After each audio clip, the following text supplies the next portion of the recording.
Welcome back mga kalda. Ito na naman po ang inyong lingkod, si Mr. Destiny.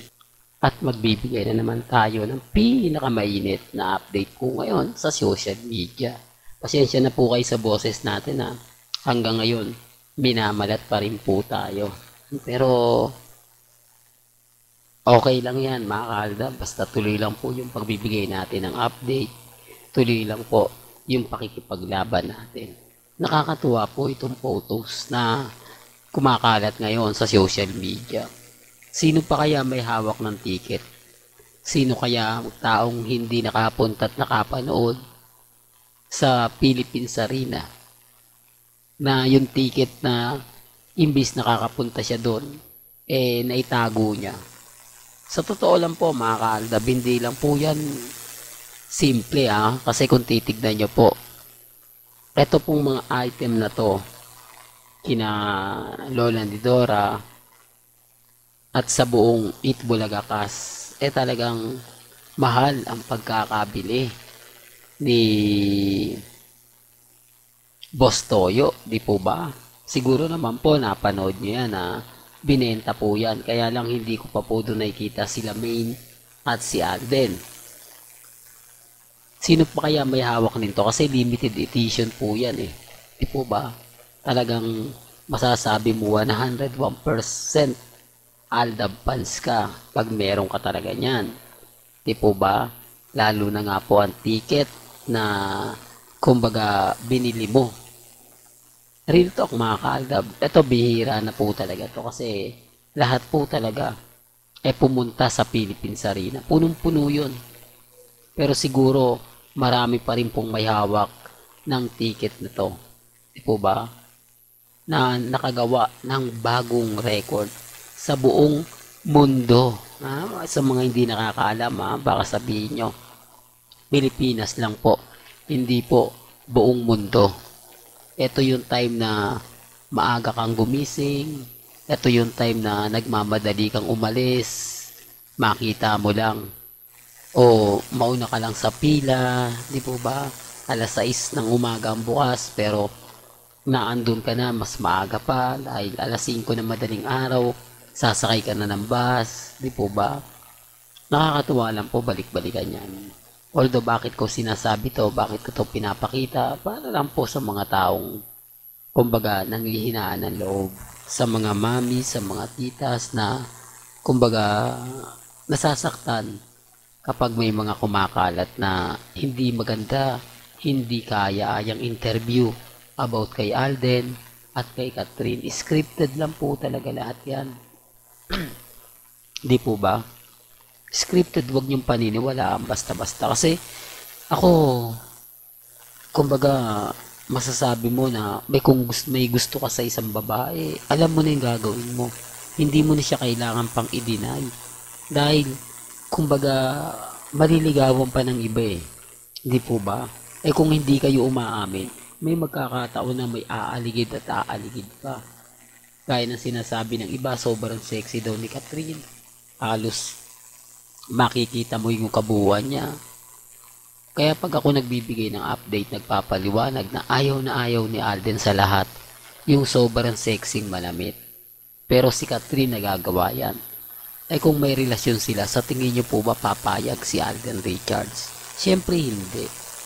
Kaya po lahat ng mga napapanood nyo na interview ni Alden, kasama niya si Catherine, scripted lang po yun.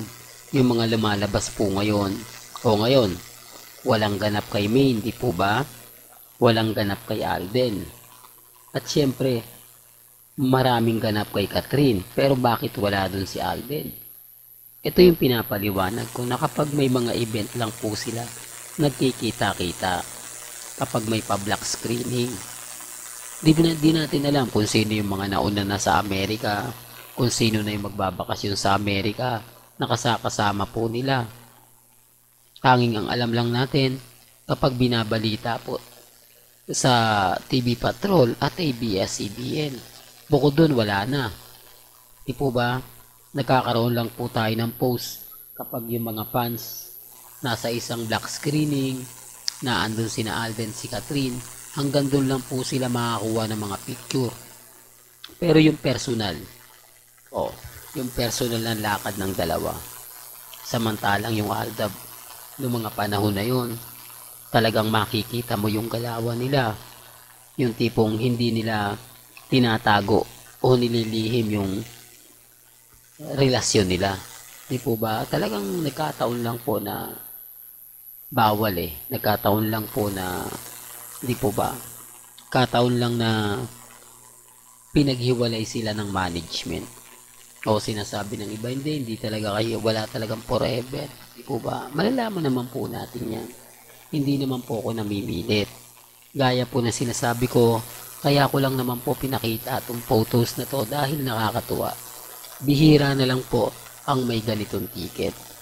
Bihira na lang po ang taong may hawak ng ticket na yan na hindi niya na ibigay. Di po ba?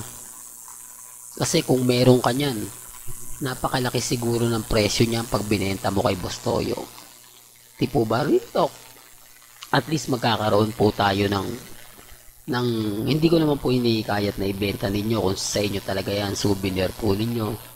Ang pinakaano lang naman po kumbaga, yung makita mo. Di po ba? Kaya nga sabi ko sa inyo mga kaaldab, yung may hawak nito, bibihira na lang po. Mabibilang nyo na lang po. Siguro sa 100. Hanggang dun lang po. Kasi, kumbaga, ano na to yung biruin mo 2015, 9 years na itago mo. Grabe, ganun yung pagmamahal mo sa Aldab, sa fandom ng Aldab. Di po ba? Kaya nga po nung nakita ko to, o yung bumalik po yung alaala natin, masaya, di po ba? Walang halong inggit, walang halong kumbaga kaanuhan, basta masaya tayo pag lumalabas sina Mengay at si Alden, kapag ka pumapasok na si Lola Tinidora, Lola ni Dora, di po ba? Andun na yung point na ito na yung simula na pasisiyay na naman po tayo. Sabi nga po ng iba, kahit po yung mga bata, alam po yung kalye serye. Po ba? Na lumakit nagdalaga na ngayon. Dati mga 8 years old, na yung 15 years old ngayon, o 16, alam po nila yung kalye serye. Kaya sabi ko sa inyo, imposible po na mawala po tayo agad-agad. Imposible po na dumating yung point na tayo po yung sasabihan na fake news. Huwag po kayong maniniwala dyan. Sinasabi ko lang po ito para lang po sa mga nagpapakalat na mga ganyan, ganito. Okay lang po yan. Galit lang po sila sa akin at affected. Biruin nyo, gusto nilang mawala yung channel natin. Pag hindi tayo nag-update lang ng 2 araw, 1 araw, tuwan-tuwa na po sila. Sasabihin nila, ako, buhay na naman to, nag-update. Pero kapag hindi ko alam kung nami-miss lang po talaga nila ako kapag hindi ako nagbibigay ng update. Di po ba? Tapos sasabihin yung boses natin, ako, wag nyo intindi si Mr. Destiny, ang pangit ng boses niyan. Boses pala ka, di po ba? Pero okay lang naman, kasi hindi naman po ako namimilit, di po ba? Hindi ko naman po sinasabing certified vlogger po tayo. Dahil tayo lang naman po certified true Aldab, di po ba? Walang iwanan, walang sukuan. Kung ano po yung nakikita ninyo, kung ano po yung napapanood, napapakinggan po ninyo, kampante lang. Hindi po ba? Darating din yung point na tayo yung wagi. Tayo yung panalo. Sabihin man nila kung ano-ano, okay lang po yan. Ang importante lang naman po, maging updated lang po kayo. Lalong-lalo na po pagdating kila Mengay at kay Alden Richards.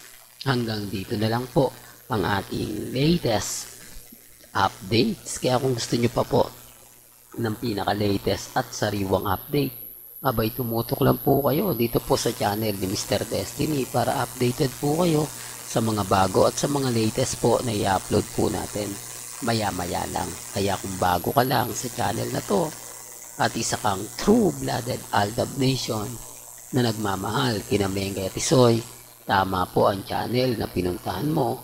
Kaya consider na po kitang bagong subscriber at huwag mo kalimutang i-share ang mga video po natin sa mga mami, sa mga titas, at sa mga senyor. Hanggang sa muli, salamat po sa panonood at pakikinig.